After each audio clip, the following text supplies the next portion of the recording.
मैं टॉयलेट का पानी 10 साल से बेच रहा हूँ, आपको इमेजिन नहीं करोगे, 300 करोड़ रुपए साल के मिल रहे हैं। कार्बन डाइऑक्साइड से इथेनॉल बनाना, कार्बन डाइऑक्साइड से एलपीजी बनाना, तो ये इतना कार्बन डाइऑक्साइड है, उसको अगर हम वैल्यू एडिशन में करेंगे, इस पर हमारे यंग साइंटिस्ट काम कर रहे हैं। बरसात शुरू हो रही है, एक परिवार एक पेड़ लगाइए। हमारे साथ बातचीत करने के लिए road transport and highway minister Nitin Gadkari साहब हैं। गडकरी साहब, आपका सबसे स्वागत है। नमस्कार।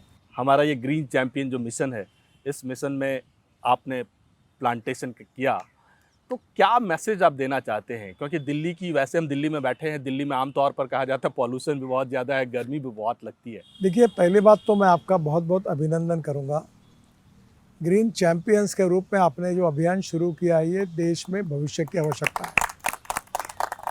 मुझे ये बताने की आवश्यकता नहीं है कि कैंसर के रुग्णों में कितनी बढ़ोतरी हुई है। ये सब केमिकल फर्टिलाइज़र, पेस्टिसाइड्स का परिणाम है। और जहाँ तक प्रदूषण है, उसके कारण हमारा स्वास्थ्य ने, दिल्ली में एक रिपोर्ट आई थी कि इसी प्रकार से प्रदूषण रहेगा तो हमारे आम लोगों का जीवन 8 से 10 साल कम होगा। इसलिए import substitute, cost effective, pollution free और इंडिजिनस ग्रीन इंडिया, प्रदूषण से मुक्त। और एक बात ज़रूर है कि इकोलॉजी एंड एनवायरनमेंट को प्रोटेक्ट करके हमारे देश के लोगों का जीवन हम सुसह्य, सस्टेनेबल डेवलपमेंट के साथ सुसह्य बना सकते हैं, और ये हमारी सबसे बड़ी आवश्यकता है। हमारे साथ बातचीत में आज हमारे कुछ युवा एंकर्स भी हैं, और ये युवाओं से भी हम जानेंगे कि क्या आप लोग भी मंत्री जी से सवाल करना चाहते हैं। सर, बहुत सारे क्वेश्चंस हैं। एक तो मेरा पर्सनल सवाल है आपसे कि सर, मुझे घूमना बहुत पसंद है, और जितने भी कॉर्पोरेट एम्प्लॉयज़ होते हैं और जितने भी यूथ होते हैं, उनको घूमना बहुत पसंद होता है। लेकिन कॉर्पोरेट में सर लीव्स की सबसे बड़ी दिक्कत होती है।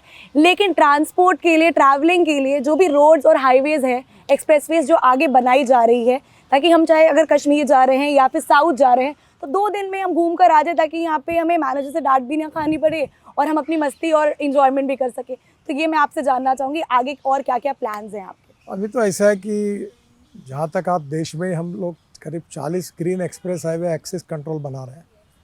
इसका मतलब ये कि जैसे दिल्ली से देहरादून हमारा एग्जिस्टिंग रोड है, उसमें 7 घंटे 8 घंटे लगते हैं, और अभी नया रोड हमने बनाया तो 2 घंटे में होगा। अब दिल्ली से अमृतसर 4 घंटे में होगा, दिल्ली से कटरा 6 घंटे में होगा, दिल्ली से मनाली 8 घंटे में होगा, दिल्ली से श्रीनगर 8 घंटे में होगा, मुंबई से पूना, अभी जैसे मैंने पहला हाईवे बनाया था तो 9 घंटे लगते थे, अब 2 घंटे में हो रहा है। अब हम नया हाईवे बना रहे हैं और JNPT के पास से, तो 1.5 घंटे में होगा। Yes sir. यहाँ बेंगलोर से मैसूर ये करीब 4 घंटे, 3.5 घंटे 4 घंटे लगते थे, अब वो 1 घंटे में हुआ। मेरठ से दिल्ली ये 3.5 घंटे लगते थे, 45 मिनट में हुआ। हाँ, 45 तो ऐसे देश में इतने रोड बन रहे हैं कि अब आपको सुबह निकले शाम को वापस आए। Yes sir. तो ये एक महत्वपूर्ण ये भी हुआ। दूसरा, इसके कारण लॉजिस्टिक कॉस्ट हमारी कम होगी, हमारा एक्सपोर्ट बढ़ेगा, क्योंकि हमारे देश में लॉजिस्टिक कॉस्ट 16% है और चीन में 8% है, अमेरिका और यूरोपियन कंट्री में 12% है। अभी ये logistic cost IIM Bangalore, Chennai IIT और कानपुर IIT ने जो अध्ययन किया, उसमें जो इंडिकेट किया है कि 6% कम हुई, तो वो 3-4 महीने के पहले। मैं तो कहता हूँ कि अभी वो सिंगल डिजिट में आई है। तो इसके कारण अगर आप 6-7% कम होंगे तो हमारा एक्सपोर्ट में हम उतना कॉम्पिटिटिव बनेंगे, हमारा एक्सपोर्ट बढ़ेगा, इंडस्ट्री बढ़ेगी, ट्रेड बिजनेस बढ़ेगा, रोजगार निर्माण होगा और देश के विकास में फ़ायदा होगा।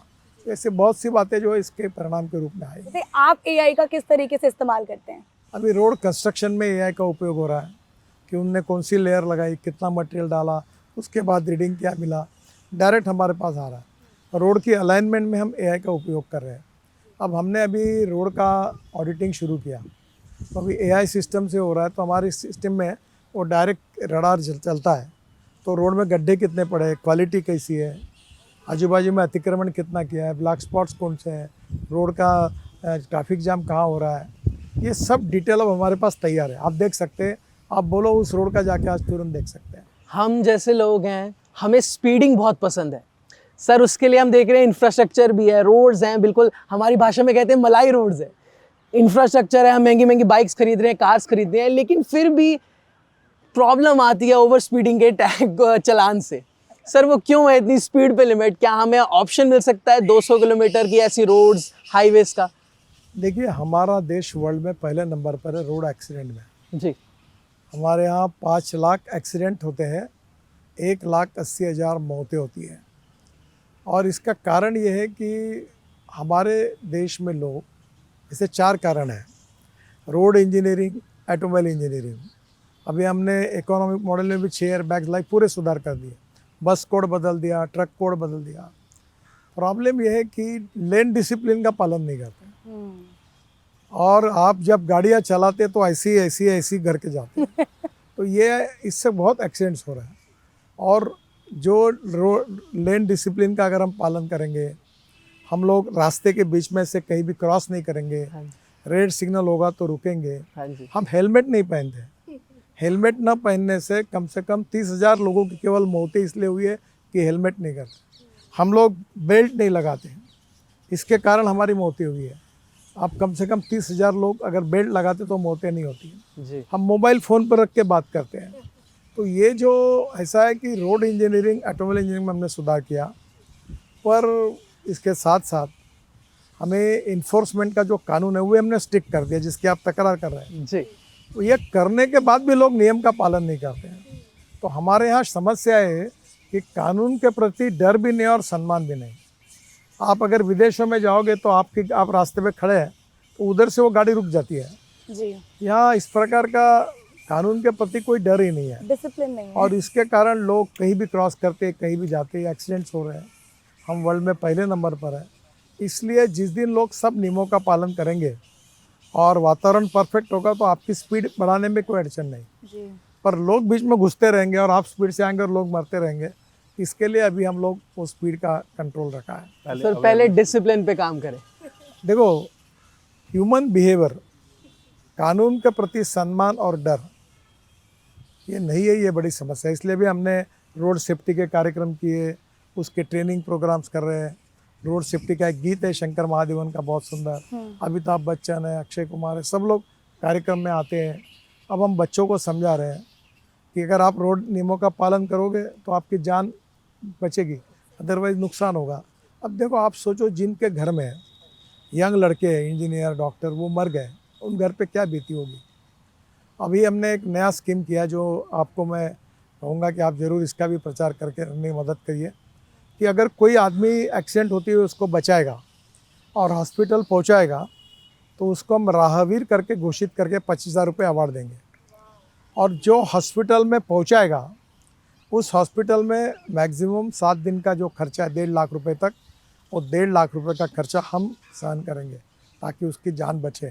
तो ये भी हमने किया तो 30,000 लोगों की जान बच सकती है। और हमारे लोगों में एक बात बैठी है कि भाई लफड़े में मत पड़ो, एक्सीडेंट हुआ चले जाओ। पर अब सुप्रीम कोर्ट का निर्णय है, हमने कानून में सुधार किया है। आप सब लोग मदद करिए, जान बचाइए। जिस दिन रोड एक्सीडेंट हमारे एकदम कम हो जाएंगे, उस दिन हम स्पीड ज़्यादा बढ़ाने के लिए अनुमति देंगे। सर रोड ट्रिप्स जो आजकल हमारी लाइफस्टाइल बन चुकी है, जैसे अभी दिल्ली टू देहरादून हाईवे भी खुला है और दिल्ली टू मुंबई भी खुला है, तो मतलब काफ़ी स्मूथ हो चुका है।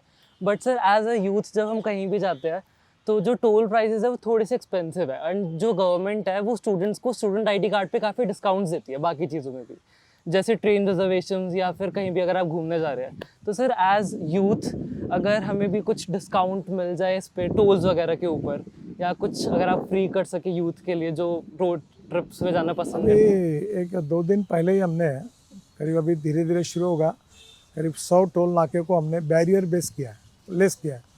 यानी आप कोई बैरियर रहेंगे नहीं, आप 80 के स्पीड से आके चले जाओगे। कैमरा आपके नंबर प्लेट से और आपके जो हमारा कार्ड है उससे पता करेंगे कि भाई आप कहाँ से आए हो, कहाँ जा रहे हो। उतना पैसा आपके टोल से निकल जाएगा। और हमने एक नई पॉलिसी की जो आप सबके लिए है कि पहले एक नाके पे 150-200 टोल निकलते थे, अब 3,000 रुपये का पास किया है, तो 200 बार 200 टोल अब पार कर सकोगे। तो एक टोल का खर्चा 15 रुपये है, जहाँ 100 और 150 रुपये का टिकट है, 15 रुपये नहीं, ये कंसेशन ही है। तो ये नहीं के बराबर है। तो इसलिए अभी तो काफ़ी उसमें सहूलियत दी हमने, ताकि आपको ज़्यादा पैसा देने की ज़रूरत नहीं पड़ेगी। गडकरी साहब, आपको आधुनिक भारत का यूँ कह सकते हैं कि शिल्पकार कहा जाता है इंफ्रास्ट्रक्चर के क्षेत्र में। आपने जो सड़कें बनाई, हाईवे बनाए हैं, उनके किनारे आपने ढेर सारे पेड़ भी लगवाए, आज की तारीख में उसका क्या स्टेटस है? और उसके बाद आपके घर में ये 2 गाड़ियाँ दिख रही हैं। एक तो मुझे लगता है हाइड्रोजन की गाड़ी से चलने वाली गाड़ी है, दूसरी इलेक्ट्रिक से। तो इनमें से कौन-सा प्रेफ़र करें लोगों को अगर लेना हो तो? पहली बात तो ऐसी है कि हमने अभी तक 4.5 करोड़ पेड़ लगाए, उसको ई टैग किया है। इसका हिसाब आप राइट ऑफ इंफॉर्मेशन में मांग सकते हो। और अभी हमने आज अपन ने पेड़ लगाया, हमने अभी बंधन डाला है कि 3 मीटर का बड़ा लंबा पेड़ लगेगा, तो नेचुरली बड़े लगा रहे हैं। दूसरी बात ऐसी कि हमने करीब 1,35,000 पेड़ पुराने ट्रांसप्लांट किए हैं। अभी कुछ जगह औरंगाबाद जगह पैठन करके जगह है, वहाँ 100 पेड़ हमने जो बढ़ के थे 100 साल पहले, 100 साल पुराने, उनको हमने सक्सेसफुली ट्रांसप्लांट किया है। तो पेड़ काटना नहीं। अभी आपका धोला कुआं का रास्ता है, यहाँ से आप जाते हैं ना एयरपोर्ट की तरफ, उसके बाजू में रोड का काम चल रहा है, वहाँ अभी हमने 70-80 पेड़ ट्रांसप्लांट किए। हर जगह पर हम पेड़ को ट्रांसप्लांट कर रहे हैं, उसको ई टैग कर रहे हैं और उसका रिकॉर्ड मेंटेन कर रहे हैं। तो नेचुरली हम लोग इस बार भी बहुत बड़े प्रमाण पर पेड़ लगा रहे हैं। पेड़ के कारण CO2 इमिशन के लिए कितने आवश्यक है पेड़, ये आपको पता है। अब जो है कि ये CO2 जो होता है, जिसका पोल्यूशन होता है, ये फॉसिल फ्यूल के कारण होता है। फॉसिल फ्यूल है, डीजल है, पेट्रोल है और गैस है। तो अभी हमारे देश में 22 लाख करोड़ रुपए का इंपोर्ट है फॉसिल फ्यूल का। और मैं बहुत भाग्यवान हूँ कि देश का पहला इलेक्ट्रिक कार लॉन्च करने का मुझे मौका मिला। और अभी उस समय इलेक्ट्रिक कार जो थी महंगी थी, इलेक्ट्रिक स्कूटर आई, कार आई, ट्रक आया, बसेस सब आई। इससे डीजल का पोल्यूशन दिल्ली का ख़त्म हो गया। तो ये जो इलेक्ट्रिक आई, इसमें जो लिथियम आयन बैटरी रहती थी वो कॉस्टली रहती थी। इसकी एक समय कीमत $150 पर किलोवाट पर आवर थी। अब लिथियम आयन बैटरी की कीमत $50 पर किलोवाट पर आवर आई है, तो 1/3 हो गई। तो अब पेट्रोल डीजल की कार, स्कूटर और इलेक्ट्रिक कीमत सेम होगी। और एक इन्वायरमेंट के लिए बहुत अच्छा काम है। आपके पास जो आज ये कार्यक्रम प्रोग्राम जिन्होंने किया है, उनमें से एक है, उन्होंने ये जो लिथियम आयन बैटरी जब ख़राब होती है, तो जब सोलर में पावर तैयार होगी सुबह ज़्यादा सरप्लस, तो पावर स्टोरेज होगा और रात को वो पावर वापस यूज़ की जाएगी। तो अब ये पूरी बैटरी ये हम लोग इसमें जाएगी पावर स्टोरेज में। तो एक प्रकार से हमारे पावर सस्ती हो गई। राइट। जो 10 रुपये 12 रुपये यूनिट है वो पावर सोलर की 2 रुपये 60 पैसे यूनिट आई, और स्टोर करके वो 4 से 5 रुपये तक जाएगी। तो एक प्रकार से एक रिवोल्यूशन हुआ। अब जैसे इलेक्ट्रिक का हुआ, वैसे हमारे किसान सरप्लस ऑफ फूड ग्रेन, गेहूँ सरप्लस, चावल सरप्लस, मक्का सरप्लस, शुगर सरप्लस। तो मैं जो काम करता हूँ 2004 से, वो diversification of agriculture towards energy and power sector. तो अभी गन्ने के जूस से इथेनॉल बनता है, मोलाइसेस से इथेनॉल बनता है, परली से इथेनॉल बनता है, अभी बाम्बू से इथेनॉल बनता है, ब्रोकन राइस से बनता है। तो अब इथेनॉल हम 20% पेट्रोल में डालते हैं, तो उसके कारण हमारा उतना पेट्रोल का इंपोर्ट कम हुआ। अब हम नई पॉलिसी ला रहे हैं कि Tata, Mahindra, hero, Honda, TVS, Bajaj, बाद में हुंडई और सुजुकी, सब गाड़ियाँ अब 100% इथेनॉल पर आएगी। अब ये जो गाड़ी काली वाली देख रही इनोवा टोयोटा की, ये वर्ल्ड की पहली गाड़ी है जो यूरो 6 इमिशन नॉर्म्स को पूरी करती है। और ये गाड़ी में 100% इथेनॉल जाता है और ये चलते चलते 60% बिजली तैयार करती है। तो 1 लीटर पेट्रोल की तुलना में अगर जो माइलेज मिलता है इसमें वो देखेंगे तो 25 रुपये लीटर पेट्रोल का भाव होता है। यानी ग्राहकों का फ़ायदा, इंपोर्ट सब्स्टिट्यूट, वो नो पोल्यूशन, ग्रीन है, कोई पोल्यूशन नहीं उसमें।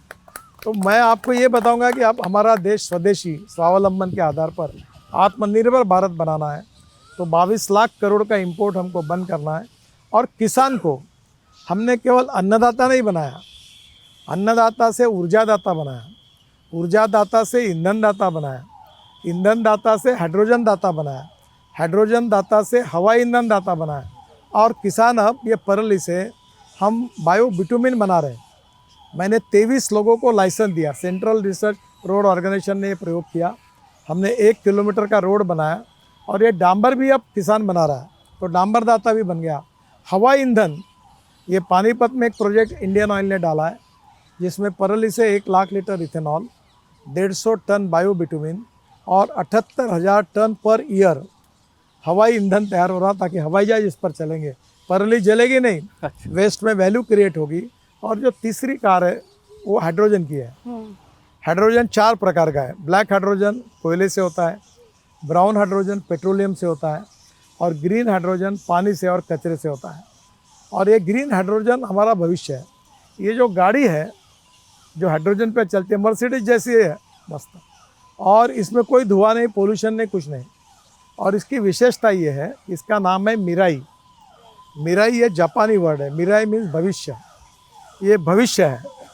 और इसलिए अब इसके बाद हाइड्रोजन बनेगा। ये दिल्ली में कचरे की टेकड़ियाँ है ना, वो हमने 80 लाख टन कचरा रोड में डाला। अब कचरे को सेग्रीगेट करके ग्लास, मेटल, प्लास्टिक रिसाइकलिंग होगा। ऑर्गेनिक कचरा बायोडाइजेस्टर में डालकर मीथेन निकलेगा, और मीथेन से हम लोग CNG, बायो CNG भी बना सकेंगे, हाइड्रोजन भी बना सकेंगे। और जो हाइड्रोजन बनेगा उस पर ट्रक और बसेस और कार चलेगी। और अब हिंदुस्तान के 10 रोड हमने सिलेक्ट किए, जिसमें Tata, Indian oil, HPCL, Volvo, Ashok Leyland, NTPC, और 10 रोड पर हम हाइड्रोजन की ट्रक और बसेस चला रहे हैं। तो अब इस देश में आगे पानी पर अगर हाइड्रोजन बनेगा तो ये जो स्टील है हाइड्रोजन पे बनेगा। सब बॉयलर में कोयले के बजाय और ऑयल के बजाय तो ये सब हाइड्रोजन चलेगा। तो हम लोग आज ऊर्जा को आयात करने वाला देश है, हम ऊर्जा को निर्यात करने वाला देश बनेंगे। ये 22 लाख करोड़ तो बचेंगे, ये इंडियन इकोनॉमी में जाएंगे, उससे रोजगार निर्माण होगा, किसान समृद्ध होगा, किसान के पास गांव में अच्छे प्रोजेक्ट्स आएंगे, स्मार्ट शहर नहीं स्मार्ट विलेज बनेंगे, और गांव में लोगों का स्तर बढ़ेगा और पूरा देश बदल जाएगा। तो ये प्रोजेक्ट कब तक कंप्लीट हो सकता है? और अभी जिस तरह की आपदा, एक तरह से आपदा ही कहेंगे या यूँ कह सकते हैं कि जो परेशानी सामने पूरे देशवासियों को झेलनी पड़ रही है अमेरिका और ईरान के झगड़े की वजह से, तो ये कब तक हम लोग इस तरह की परेशानी अगर आती भी है तो उससे हमारे को कोई असर नहीं पड़ेगा? सर, इसको कुछ ज़बरदस्ती करने की ज़रूरत ही नहीं है। अब यहाँ लोगों को पूछो, आप कितने लोगों के पास electric scooter, electric car, electric motor है, या अभी बस में जाते हैं। अब 40%, 60%, 80% ग्रोथ है।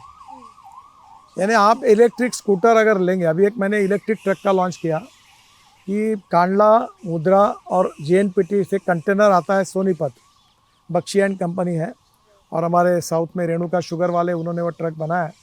वो 60 टन का कंटेनर उसमें आता है, और जिसमें फ्लैश चार्जिंग टेक्नोलॉजी है इलेक्ट्रिक में।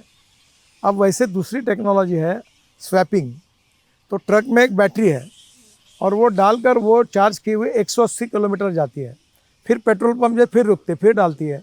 अब आप ताज्जुब करो कि जो खर्चा 110 रुपये का डीजल है, उसमें 20 रुपये की बिजली लग रही है, तो कॉस्ट बच रही है। जो electric car, electric scooter, electric buses की कॉस्ट ही कम है, तो नेचुरली लोग उसको ले रहे। वेटिंग लिस्ट है अभी जल्दी मिलती नहीं। मेरे पास लोग आते हैं कि मेरे को रिकमेंड दो ताकि मेरे को गाड़ी जल्दी मिले। तो ये बदल रहा है।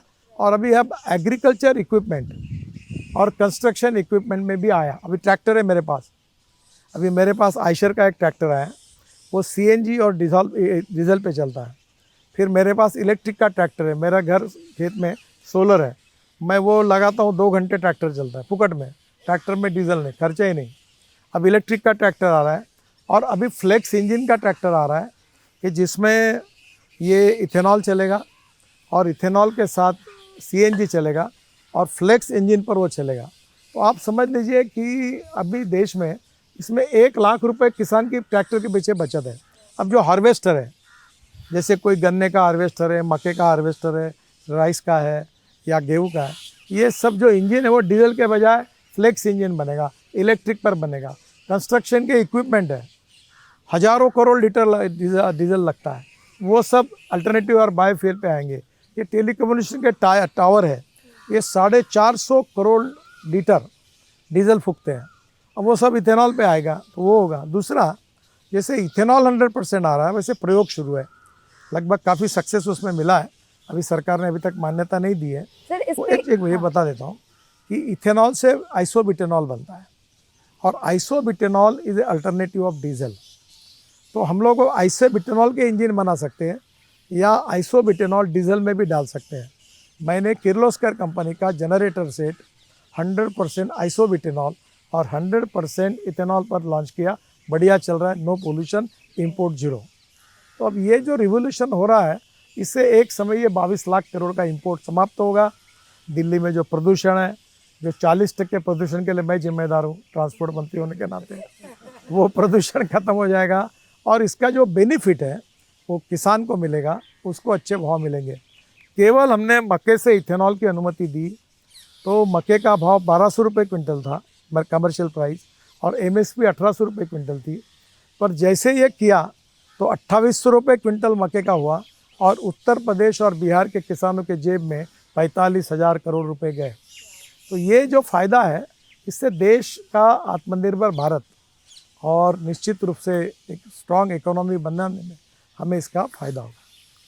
सर, अभी आपने ये जो इनिशिएटिव बताई वो बहुत अच्छी है, लेकिन क्या इतना इथेनॉल पे इतनी गाड़ियाँ चलाना और जैसे वाटर स्कार्सिटी पे हाइड्रोजन का इस्तेमाल इतना होगा, अगर तो वाटर की भी स्कार्सिटी हमारे पास अगर देखा जाए तो उस पर इतना फीजिबल तरीके से ईजिली जाना, क्या ये आसान है? पहली बात ये गलतफहमी है कि हमारे देश में पानी की कमी है। हमारे देश में जैसे आगे नेशनल हाईवे का नेटवर्क बना, इसको बोलते हैं रोड ग्रिड, फिर पावर का ग्रिड है कि एक आधे राज्य में ज़्यादा पावर है, दूसरे को हम पावर ग्रिड है, वैसे वाटर ग्रिड बना रहे। मैं जब वाटर रिसोर्स मंत्री था, मैंने 49 रिवर कनेक्टिविटी के प्रोजेक्ट किए थे। ये केन बेतवा उसी में है। और गंगे में जब बाढ़ आती है, जब धूप काल में बर्फ़ पिघलता तो गंगा में बाढ़ आती है, वो पानी कावेरी तक ले जाने का है। अभी आंध्र प्रदेश में मेरे कार्यकाल में मैंने एक पोलावरम डैम को अनुमति दी और 60,000 करोड़ का डैम हम बना रहे हैं, और वो बनने के बाद भी 1300 टीएमसी पानी समुद्र में जा रहा है। तो हमने योजना बनाई कि वो जो एक्सेस वाटर है जो समुद्र में जा रहा है, उसके बजाय अगर हमने वो जो गोदावरी का पानी है 1300 टीएमसी ज़्यादा का, वो पानी हम कृष्णा में डालेंगे, कृष्णा का नहीं को वो हम पेन्नार में डालेंगे, पेन्नार का कृष्णा में डालेंगे और कृष्णा का कावेरी में डालकर टेल एंड कन्याकुमारी तक कर्नाटक और तमिलनाडु में पानी लेके जाएंगे, तो पूरा इरिगेशन हो जाएगा, तो झगड़ा ही नहीं रहेगा पानी का। हमारे देश में कितने बाढ़ आ रहे हैं, हर साल 2 लाख 2.5 लाख करोड़ के नुकसान हो रहे, पूरा बिहार में, पूरा उड़ीसा में, पूरे बंगाल में बाढ़ के कारण कितने लोगों का नुकसान होता है। हम अगर वाटर ग्रिड बनाएंगे तो taking water from one region to another region, one basin to another basin, तो ये जाएगा। अभी हमारे यहाँ महाराष्ट्र में, जब मुंबई के आसपास जो है गुजरात की बॉर्डर, वहाँ ठाणे डिस्ट्रिक्ट में जो पहाड़ है, फॉरेस्ट है, सब पानी समुद्र में जा रहा है।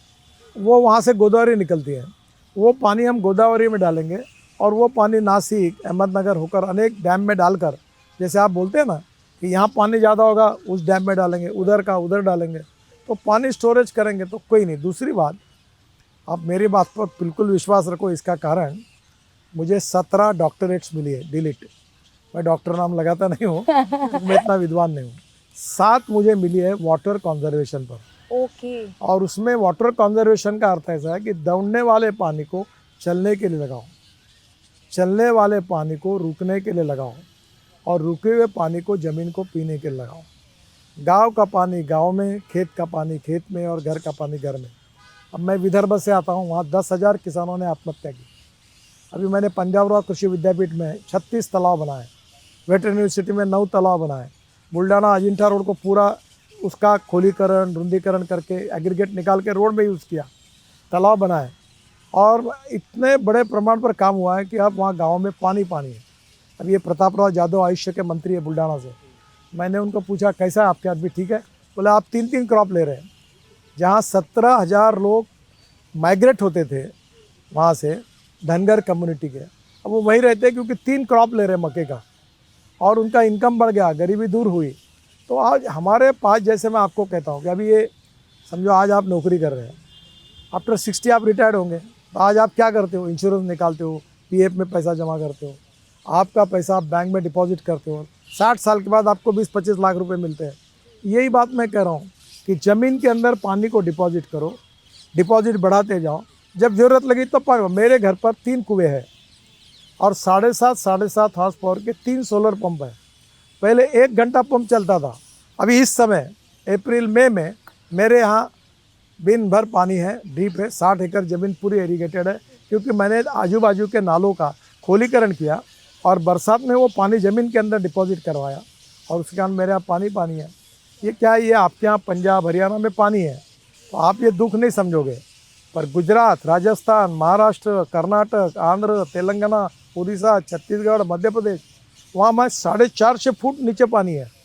तो ये एक्सेस वाटर पानी ज़मीन के अंदर डिपॉजिट करना और ज़रूरत पड़ेगी तब निकालना, तो यही कंसेप्ट है। इसलिए पानी की कमी नहीं है, पानी के कंजर्वेशन की कमी है, पानी के एक साइंटिफिक नेटवर्क की खड़े करने की ज़रूरत है और वो करेंगे तो हमारे किसान, अगर 80-90% ज़मीन अगर इरीगेटेड हो जाएगी तो किसान की आमदनी 3 गुना बढ़ेगी। एक लोगों में भावना है कि जो एथेनॉल की गाड़ी होती है वो जल्दी ख़राब हो जाती एक भी गाड़ी बताओ किसी की है क्या? देखो मैं आपको बताता हूँ, ये बड़ा गलत प्रचार किया, मेरे खिलाफ किया गया और ये लॉबी है, क्योंकि जो चाहती है कि 22 लाख करोड़ का इंपोर्ट हो। अब वो 550 कंपनियां इथेनॉल बनाती है, इथेनॉल का टेंडर ऑयल कंपनी निकालती है, रेट कैबिनेट तय करती है और इथेनॉल आने के पहले से हम अल्कोहल बनाता है और मैं 550 इंडस्ट्री में मैं 380 नंबर पर हूँ। हमारे यहाँ 0.06% इथेनॉल है। प्रचार किया गया कि मेरे फायदे के लिए इथेनॉल है, बाद में खूब गलत प्रचार किया गया, अब झूठा निकला। अभी तो प्रधानमंत्री जी ने पार्लियामेंट में कहा कि इथेनॉल ने हमको बचाया, नहीं तो आज ये क्राइसिस में, पेट्रोल डीजल के क्राइसिस में क्या हालत होती। क्या हमारा देश स्वावलंबी नहीं बनना चाहिए? क्या हमारे देश का इंपोर्ट ख़त्म नहीं होना चाहिए? क्या हमारे देश का किसान समृद्ध संपन्न नहीं होना चाहिए? क्या हमारे देश का प्रदूषण ख़त्म नहीं होना चाहिए?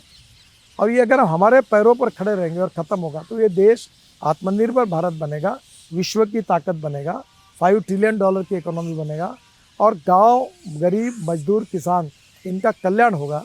यही हमारा मिशन है। सर, हमारी जो जनरेशन है उनको कार्स और मोटर बाइक्स बहुत पसंद है और शायद इसलिए वो आपको भी इसलिए ज़्यादा पसंद करते हैं क्योंकि आप इन चीज़ों को सबसे पहले इन चीज़ों की देखरेख करते हैं।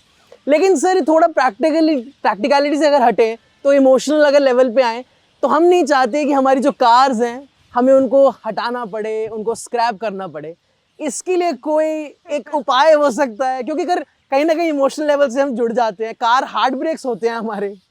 देखिए, आपको पहली बात बताता हूँ कि जो रेस कार है ना जी, उसमें फ्यूल इथेनॉल है 100%। हाँ, क्योंकि इथेनॉल की कैलोरिक वैल्यू भी अच्छी ज़्यादा है। अभी आपको मैं बात बताता हूँ, अभी हमारी 15 साल पहले की एक ट्रक एवरेज देती है और जो पोल्यूशन करती है वो आज के 3 ट्रक के बराबर है। मैं जब स्टूडेंट था तुम्हारे जैसा, तो मैंने पहली बार एक 2 व्हीलर खरीदी की थी, तो मैं लोगों को बताता था कि मेरी गाड़ी 32 किलोमीटर पर लीटर एवरेज देती है। अब तो 85 किलोमीटर, 90 किलोमीटर दे रही। अब मुझे बताओ कि आपका एवरेज नई टेक्नोलॉजी से अगर उससे 3 गुना ज़्यादा होगा तो आपका पैसा कम बचेगा। दूसरी बात, ये जितनी पुरानी गाड़ी है उसका अभी यूरो 6, यूरो 4 की यूरो 6 है इमिशन नॉर्म, उसके बहुत कार्बन डाइऑक्साइड देती है, प्रदूषण करती है। और चौथी बात, कितना भी होता है तो भी कुछ समय जो पुरानी गाड़ी है, ट्रक है, वो चल नहीं पाती, तो उनका भी एक लाइफ होता है, आदमी का भी लाइफ है। आज जो व्यक्ति एक पहलवान है जी, तो वो 80 साल में पहलवान की नहीं कर सकता। आज एक जो गाड़ी है जो आज काम में आ रही है, उससे 15 साल पहले गाड़ी में ज़मीन आसमान का फ़र्क है। मेंटेनेंस कॉस्ट लगती है। अभी आप देखो, ये डीलरशिप का धंधा लोग करते हैं, मैं बोलता मत लो ये। पहले क्या होता था, हम जो गाड़ियाँ खरीदती पहले दिन से स्पेयर पार्ट्स खरीदते थे, अब 10-10 साल स्पेयर पार्ट्स ही नहीं लगते, मेंटेनेंस कॉस्ट नहीं लगती, तो उसमें सेविंग है। ये समय ऐसा है कि हमें जो अब उपयोगी नहीं है, पोल्यूशन करती है, एवरेज कम देती है, ऐसे गाड़ियों को लेकर नई गाड़ी लेना हमारे फ़ायदे में है। और दूसरी बात, हम उसके ऊपर कंसेशन बहुत दे रहे हैं, उसमें इंसेंटिव है। अगर आप पुराने गाड़ी का सर्टिफिकेट स्क्रैप करके चले जाओगे तो 3% कीमत कम है, बाद में वो जो है उसके ऊपर RTO रजिस्टर होता है, वो फ्री है, बहुत सी फ़ायदे हैं। तो आप आने वाले समय में नेचुरली, अब देखो आपका घर है, अब पुराना घर है, पानी गिर रहा है, उधर से दीवार पे क्रैक गई हुई है, तो आपका कल्पना नहीं होती क्या कि ये घर को मैं अब नया बनाऊं गिरा कर। मतलब कोई ऐसा सर हल नहीं है कि उसकी मरम्मत करा दें सिर्फ? सर मैं खुद एक बाड़े में रहता था और मेरा मिट्टी का बाड़ा था, गडकरी बाड़ा नागपुर में, लोगों को मालूम है। और मैंने 4 बार नया बनाया, आखिर मुझे सब तोड़ना पड़ा। नया नया होता है, पुराना पुराना होता है। सर लेकिन आज से 5, 10, 15 साल पहले हमें जो फ्यूचर बताया गया था वो था कि 2025-26 तक फ्लाइंग कार्स का कॉन्सेप्ट आ जाएगा, जो कि दुबई और अमेरिका में अभी तक आ भी चुका है, जो एयर एम्बुलेंस और एयर टैक्सी वहाँ पे लॉन्च हो चुकी है। तो सर जो फ्यूचर हमें तब दिखाया गया था वो फ्यूचर क्या अभी भी कहीं पे एग्जिस्ट करता है? अभी भी है। मैंने लॉन्च किया, एक MGM हॉस्पिटल करके है चेन्नई में, वो लंग्स हार्ट का ट्रांसप्लांट करते हैं। तो वो हवाई जहाज़ से आता है, उसका प्रोटोकॉल है, और वहाँ से वो ड्रोन में डालकर ऊपर होकर ऐसा हॉस्पिटल में आता है। और मैंने वो सर्विस लॉन्च की थी। अभी 250 किलो तक ड्रोन चालू हो गए हैं। अब वो दिन दूर नहीं है कि 4 लोगों की टैक्सी ड्रोन पे आएंगे। आप मेरे घर से यहाँ से उड़ोगे ऐसा और हवाई एयरपोर्ट उतरोगे, रेलवे स्टेशन उतरोगे, वो दिन दूर नहीं है। कितने टाइम में हम एक्सपेक्ट कर सकते हैं? सर अभी टाइम का नहीं बता सकते, क्योंकि इसमें सेफ्टी भी नॉर्म्स है। अब बहुत टेक्नोलॉजी, देखो आप जवान हो इसलिए आपको एक बात बताओ, innovation, entrepreneurship, science, technology, research, skill and successful practices, we name it as knowledge and conversion of knowledge into wealth. अभी मैंने एक बस लाई है, वो फ्लैश चार्जिंग पर है, वो खड़ी होती है 135 सीटर, टाटा बना रहा है वो। उसमें अंदर में एयर होस्टेस जैसी बस होस्टेस है, एयर कंडीशन बस है, और वो बस स्टॉप पे खड़ी रहेगी। 20 सेकंड में चार्जर नीचे आएगा, चार्ज होगी, फिर चलेगी। मैं दिल्ली से जयपुर इस टाइप की सर्विस करने का प्रयास कर रहा हूँ। तो ये बस जो है, ये आप समझ लीजिए कि इसके कारण हमारा जो टिकट है आज डीजल बस का, उससे 30% सस्ता होगा। आप एयर कंडीशन बस में बैठोगे, 1.25 घंटे में जयपुर जाओगे, लैपटॉप पर देखोगे, एग्जीक्यूटिव चेयर होगी, चाय पानी नाश्ता करोगे, आपकी कार ले जाने की ज़रूरत नहीं है। तो धीरे धीरे ट्रांसपोर्ट में, कभी मुंबई में मैंने प्रोजेक्ट बनाया था कि मुंबई का नया एयरपोर्ट जो नई मुंबई का है, वो कहीं से, वसई, विरार, कहीं से भी 17 घंटे में लोग जाएंगे वहाँ। तो वाटर टैक्सी का अभी वो प्रोजेक्ट हो रहा है। अभी मैंने एक प्रोजेक्ट तैयार किया था कि दिल्ली में यमुना में MPBS सी प्लेन पानी से उड़ेगा, यमुना के पीछे उतरेगा, ताजमहल देखेगा, फिर आएगा, फिर बैठेगा और वापस आएगा। 6 घंटे में ताजमहल देख के वापस आ गए। तो अभी दिन दूर नहीं। अभी मैंने सरदार सरोवर, गुजरात सरकार ने MPBS सी प्लेन, अभी 1000 प्लेन, जो पहले प्लेन में मैं मुंबई के समुद्र में उतरा था उस समय के एविएशन मिनिस्टर के साथ, और वो प्लेन एयर स्ट्रिप पे भी उतरता है और इस पे भी उतरता है। तो अब धीरे धीरे ये सब टेक्नोलॉजी आ रही है, ये विकसित होंगी, सस्ती होंगी, पोल्यूशन फ्री होंगी, और ये लोग रोज़ नई नई बात का उपयोग करते हैं। अभी मैं बताता हूँ, मैं जब तुम्हारे उम्र का था, दिल्ली में आता था, मैं यूजिंग एक डुक्कर बोलते थे, वो मोटरसाइकिल पर एक ऐसा ऑटो रिक्शा रहता था। हाँ। और और वो ऐसा धुआं छोड़ के जाता था, फटफट से वहाँ। हाँ, फट क्या बोलते थे, फटफटिया। अब है क्या, दिखता है कभी? दिखता नहीं, अब नहीं है। No pollution. अब इलेक्ट्रिक ऑटो रिक्शा आ गई, इलेक्ट्रिक कार्ट आ गई। मैंने देश में आदमी को धोने का काम करता था। मैंने पहला काम किया, 1.5 करोड़ लोगों को शोषण से मुक्त करके मैकेनाइज्ड ड्रिवन ई रिक्शा लाया। अब वो ई रिक्शा की क्वालिटी का मैं भारत एनकैप में स्टार रेटिंग कर रहा हूँ। अभी आप देखो कितने अच्छे ऑटो रिक्शा आए, बजाज का इलेक्ट्रिक का ऑटो रिक्शा आया, ये महिंद्रा के आए, आवाज़ नहीं, कुछ नहीं। अब ट्रक आ रही, बसेस आ रही, कार आ रही, पता ही नहीं चलता। युवाओं की जो बात रही, युवाओं के जो सवाल हैं, उसको आपने जिस तरीके से आपने समझाया है, ऐसा लग रहा है जैसे नितिन सर की पाठशाला है। तो अब एक आखिरी ये आपसे जानना चाहेंगे, इन युवाओं से किस तरीके से एनवायरनमेंट को बचाने के लिए आप संदेश देना चाहते हैं इन लोगों को? देखिए, ethics, economy, ecology and environment, ये हमारे सोसाइटी के 3 इम्पोर्टेंट पिलर हैं। इकोलॉजी एंड एनवायरनमेंट में जो चीज़ से प्रदूषण होता है उसको हमको दूर करना है। तो जैसे ट्रांसपोर्ट में फॉसिल फ्यूल के जगह अल्टरनेटिव बायोफ्यूल है, तो 40% पोल्यूशन कम हो जाएगा।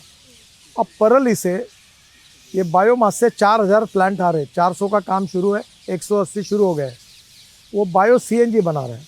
अब परली से बिटुमिन बनाने के 25 लोगों ने ये खरीद लिए टेक्नोलॉजी।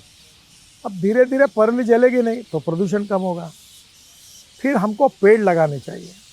दिल्ली के हर सोसाइटी में अगर हम पेड़ लगाएंगे तो कार्बन डाइऑक्साइड एब्सॉर्ब होगा। अब कार्बन डाइऑक्साइड से इथेनॉल बनाना, कार्बन डाइऑक्साइड से मिथेनॉल बनाना, कार्बन डाइऑक्साइड से डीएमई बनाना, कार्बन डाइऑक्साइड से एलपीजी बनाना, तो ये इतना कार्बन डाइऑक्साइड है, उसको अगर हम वैल्यू एडिशन में करेंगे, इस पर हमारे यंग साइंटिस्ट काम कर रहे हैं। अभी मेरे यहाँ एल्यूमिनियम एयर टेक्नोलॉजी आई, एल्यूमिनियम प्लेट फ्यूल बन गई।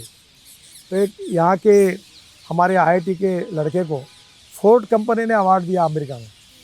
तो आने वाले समय में अभी एक नई टेक्नोलॉजी आई कि गाड़ी के सामने एक ऐसा पंखा लगा है कि जो हवा लेता है और कार्बन डाइऑक्साइड निकाल के शुद्ध हवा कर देता है। तो टेक्नोलॉजी आ रही है। अब मैं खुद स्पाइस जेट का विमान देहरादून से दिल्ली आया, बायो हवाई ईंधन में आया। अभी विस्तारा ने इसका प्रयोग किया और अभी वर्ल्ड में धीरे धीरे ऐसा हो रहा है कि हमारे पेट्रोलियम एविएशन फ्यूल में आपको कम से कम 2% एविएशन फ्यूल मैंडेटरी हो रहा है, बायो। तो धीरे धीरे ये परिस्थिति आप बदलेगी। आपको जहाँ प्रदूषण हो रहा है वो समझना होगा। अभी जैसे मैंने एक ऑर्डर निकाला है कि अब रोड का ब्रिज का काम रोड पर नहीं होगा, प्रीकास्ट होगा। अभी एक कालिंदी खुश का 10,000 करोड़ का हमने रोड अभी किया है, उसका काम 15-20 दिन में 20 मई को उद्घाटन हो रहा है। अब उसमें प्रीकास्ट है, पूरा फैक्ट्री में रोड बनेंगे। ये जो पूरा अपना ड्रेन्स है फैक्ट्री में बनेंगे, ब्रिज फैक्ट्री में बनेंगे, ये जो कलवर्ट है फैक्ट्री में बनेंगे। तो अब बिल्डिंग है पूरी प्रीकास्ट होने का कोशिश कर रहे हैं। तो सीमेंट और बद्री, इसके कारण पोल्यूशन नहीं होगा। तो धीरे धीरे जो पोल्यूशन के कॉज है उसको अगर हम दूर करेंगे तो वेस्ट टू वेल्थ और नॉलेज टू वेल्थ। अभी दिल्ली के 4 टेकड़ियाँ, गाज़ीपुर, मैंने अभी वहाँ का करीब 40,000 टन डोलेरो अहमदाबाद देश में 2027 तक लीगसी म्यूनिसिपल वेस्ट से मुक्त देश करने का निर्णय किया है। तो पूरा कचरा मैं सेग्रीगेट करके रोड में डाल रहा हूँ, तो पूरा कचरा ही ख़त्म हो जाएगा। मैं टॉयलेट का पानी, मैं जिस कॉन्स्टिट्यूएंसी नागपुर का 10 साल से बेच रहा हूँ। आपको इमेजिन नहीं करोगे, 300 करोड़ रुपए साल के मिल रहे हैं टॉयलेट का पानी बेचकर, जो कोराडी और खापरगढ़ पावर प्रोजेक्ट के लिए जा रहे हैं। अभी मैंने मथुरा में, मैं मंत्री था वाटर रिसर्च, तब 80 mld स्लज गंदा पानी, उसको हाइब्रिड एन्यूटी में प्रोजेक्ट किया, त्रिवेणी इंजीनियरिंग ने लिया और 40% केवल सरकार ने, 60% उन्होंने लाया। वो पानी शुद्ध करके मथुरा की रिफाइनरी यूज़ कर रही है। 20 करोड़ साल के दे रहे, 25 करोड़ दे रहे थे यूपी सरकार को, उनके 5 करोड़ बच गए और मथुरा का 80 mld स्लज का ये हो गया। तो वेस्ट वाटर में, municipal waste water, municipal solid waste में वेस्ट टू वेल्थ, ये काम हमको करना है। और प्लास्टिक से क्रूड पेट्रोल तैयार होता है, एल्यूमिनियम का रिसाइकलिंग होता है। अब ये जो मैं बिटुमेन तैयार कर रहा हूँ, यूज रबर का पाउडर निकालना, उसमें पेट्रोलियम बिटुमेन में 30% बायो बिटुमेन, 17% रबर टायर की पाउडर और 7% प्लास्टिक डालकर डांबर बन गया। तो हमारा डांबर सस्ता होगा, 10,000 रुपये टन। 50 लाख टन हम लोग इंपोर्ट कर रहे हैं, वो ख़त्म हो जाएगा और हमारे देश में हमारा कचरा पूरा निकल जाएगा। तो knowledge to wealth and waste to wealth, इसका उपयोग करके जो प्रदूषण के पॉइंट है उसको दूर करके उस वेस्ट को, उस कचरे को वेल्थ में कन्वर्ट करने का, उसमें वैल्यू क्रिएट करना, टेक्नोलॉजी डेवलप करके, और देश को प्रदूषण से, एयर पोल्यूशन, वाटर पोल्यूशन और साउंड पोल्यूशन। अब मैंने एक किया था कि मैंने कहा था कि ये जो हॉर्न बजते इससे ये जो साउंड पोल्यूशन होता है, तो मैं अब हॉर्न के लिए कार्बन बना रहा था कि बांसुरी बजेगी, तबला बजेगा, वायलिन बजेगा। तो मेरे को खूब सोशल मीडिया में विरोध हुआ कि, तो मैंने छोड़ दिया काम। सर ऑप्शंस तो बहुत सारे हैं, लेकिन EV versus hydrogen versus ethanol, ये भी बता दीजिए सर, सबसे बेस्ट कौन सा होगा? सर तुम चिंता ही मत करो, जिसमें दम है उतना आने दो। 22 लाख करोड़ का इंपोर्ट, अभी इतना सब पटक में मेहनत की, अभी केवल 2 लाख करोड़ का हुआ और 3 लाख करोड़ का फॉसिल फ्यूल का कंजम्पशन बढ़ा, क्योंकि पॉपुलेशन और ऑटोमोबाइल ग्रोथ खूब हो रही है। हर घर में 3 आदमी और 5 गाड़ियाँ हैं। हाँ जी। तो अब आने वाले समय में सब ऑप्शंस क्लियर करो। पेट्रोल डीजल महंगा होगा, गैस महंगा होगा, इथेनॉल सस्ता होगा, इलेक्ट्रिक सस्ता होगा। लोग ही खुद चॉइस करेंगे कि मुझे नहीं होना पेट्रोल। अब ऑलरेडी पेट्रोल डीजल का सेल डाउन होते जा रहा है। धन्यवाद आपका। उम्मीद करते हैं ये सारे जितने युवा हैं और देश के युवा भी आपकी इस पाठशाला और आपके इस ग्रीन चैंपियन इनिशिएटिव से प्रेरित होंगे और ढेर सारे प्लांट्स भी लगाने की कोशिश करेंगे।